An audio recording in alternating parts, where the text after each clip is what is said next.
दोस्तों, नवरात्रि का पर्व बहुत ही शुभ और मंगलकारी माना जाता है। नवरात्रि के 9 दिन गंगा जल की तरह पवित्र और शुद्ध माने गए हैं। यह शुभ समय भक्तों के जीवन में खुशियों की सौगात लेकर के आता है और माता रानी अवश्य ही अपने सभी भक्तों को पीड़ा से मुक्त कर देती है। शारदीय नवरात्रि का आरंभ आश्विन माह के शुक्ल पक्ष की प्रतिपदा तिथि से होता है। उससे एक दिन पहले यानी अमावस्या को सभी पितृगण विदा हो जाते हैं। फिर माँ दुर्गा का आगमन होता है। कलश स्थापना के साथ पूरे 9 दिनों तक मां दुर्गा के विभिन्न स्वरूपों की पूजा की जाती है। इस वर्ष शारदीय नवरात्रि का आरंभ 26 सितंबर दिन सोमवार से 5 अक्टूबर दिन बुधवार तक रहेगा। इस साल मां दुर्गा हाथी की सवारी पर पृथ्वी लोक पर पधारेंगी। जिस दिन नवरात्रि का आरंभ होता है उसी दिन के अनुसार माता अपने वाहन पर सवार होकर के आती हैं, जो अपने भक्तों को एक विशेष संकेत भी देती हैं।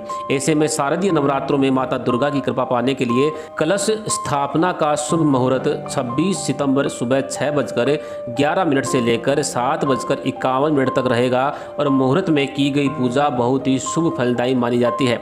दोस्तों, सनातन हिंदू धर्म में प्रत्येक वर्ष में कई महत्वपूर्ण उत्सव एवं त्योहार आते हैं। इन्हें शास्त्रों में आध्यात्मिक पर्व कहा जाता है। प्रत्येक देवी देवता के लिए विशेष त्योहार और तिथि का निर्धारण किया गया है।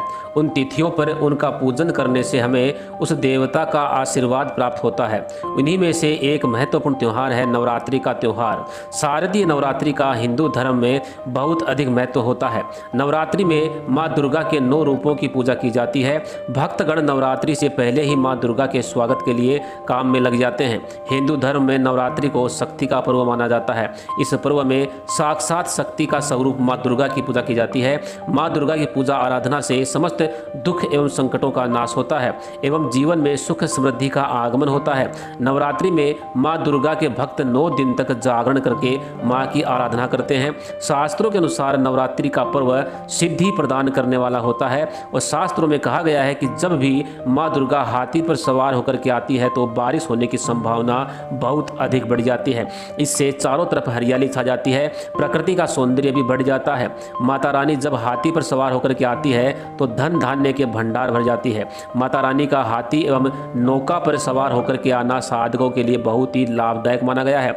नवरात्रि के पहले दिन कलश स्थापना की जाती है और अखंड ज्योत जलाई जाती है। इन 9 दिनों में जितने भी पूजा अनुष्ठान व्रत उपवास आदि किए जाते हैं उसका फल मनुष्य को अवश्य ही प्राप्त होता है।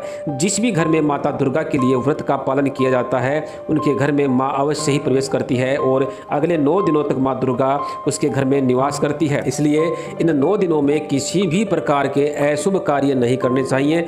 जो भी व्यक्ति माँ दुर्गा के लिए कठोर व्रत धारण करता है माता रानी उसके तमाम दुखों का नाश कर देती है। लेकिन ग्रंथों के हिसाब से जिस घर में कुछ अशुभ चीज़ें होती हैं उस घर में माँ दुर्गा कभी भी प्रवेश नहीं करती। इसलिए नवरात्रि आने से पहले ही अपने घर से ये चीज़ें हटा देनी चाहिए। आमतौर पर सभी के घर में ये चीज़ें होती हैं। इनमें से घर के अंदर नकारात्मक वातावरण बनता है। इसलिए नवरात्रि आने से पहले ही इन सभी चीज़ों को घर से बाहर कर देना चाहिए और पूर्ण श्रद्धा और विश्वास के साथ माँ दुर्गा का स्वागत करना चाहिए। ऐसा करने से माँ दुर्गा की कृपा आपको अवश्य ही प्राप्त होती है। आइए जान लेते हैं कि शास्त्रों के अनुसार नवरात्रि आने से पूर्व कौन कौन सी चीज़ें हमें अपने घर से हटानी चाहिए। सबसे पहली चीज़ है दोस्तों पुरानी झाड़ू। झाड़ू में माता लक्ष्मी का वास माना जाता है। अगर आपके घर में पुरानी टूटी फूटी झाड़ू है और आप उसी से घर की साफ सफाई भी करते हैं तो यह गलती भूल से भी ना करें। पुरानी टूटी हुई झाड़ू को तुरंत घर से बाहर कर दें क्योंकि यह घर का वातावरण नकारात्मक करती है। नवरात्रि आने से पूर्व ही आप नई झाड़ू खरीद करके लाएं और उससे घर को साफ करें। दूसरी चीज़ है खंडित मूर्तियां। शास्त्रों के अनुसार मनुष्य को किसी भी खंडित मूर्ति की पूजा नहीं करनी चाहिए। इससे पूजा का विपरीत प्रभाव प्राप्त होता है। नवरात्रि में घर के अंदर किसी भी स्थान पर खंडित मूर्तियों को नहीं रखना चाहिए।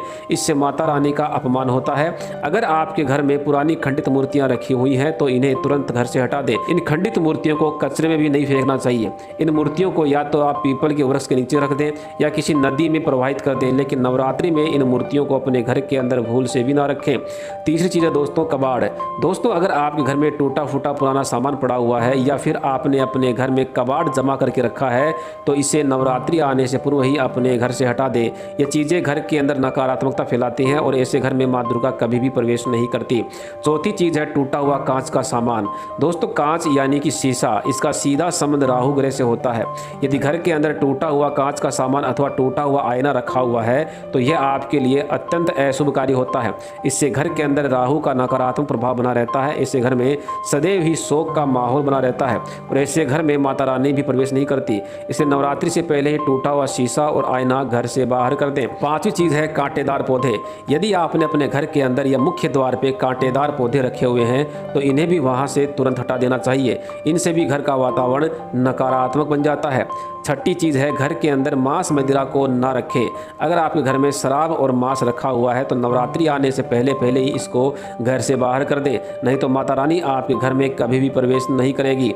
नवरात्रों में माता रानी के लिए घर का वातावरण एकदम सकारात्मक और पवित्र होना चाहिए। नवरात्रि से पहले ही घर की साफ सफाई अच्छे से कर लेनी चाहिए और घर के अंदर गंगा जल और गौमूत्र का छिड़काव करके नमक के पानी से पोछा लगाना चाहिए। गूगल धूप पूरे घर में करनी चाहिए ताकि माँ दुर्गा प्रसन्न होकर के आपके घर के अंदर प्रवेश कर सके। इसलिए नवरात्रि आने से पहले अपने घर को अच्छे से स्वच्छ कर लेना चाहिए और सभी नकारात्मक चीज़ें घर से बाहर कर देनी चाहिए। साथ ही ध्यान रखें कि घर के मुख्य द्वार के आसपास कचरा, पेटी, चप्पल, जूते आदि नहीं होनी चाहिए। हो सके तो घर के मुख्य द्वार को एकदम साफ सुथरा करके वहाँ गमले में एक तुलसी का पौधा अवश्य लगाएं। ऐसा करने से माँ दुर्गा अत्यंत प्रसन्न होती हैं और सदा आपके ऊपर अपना आशीर्वाद बनाए रखती हैं। तो दोस्तों मैं आशा करता हूँ कि आज की जानकारी भी आपको पसंद आई होगी। अगर पसंद आई है तो वीडियो को लाइक करें, शेयर करें, साथ ही हमारे चैनल को सब्सक्राइब करके बेल के बटन को अवश्य दबाएं। धन्यवाद।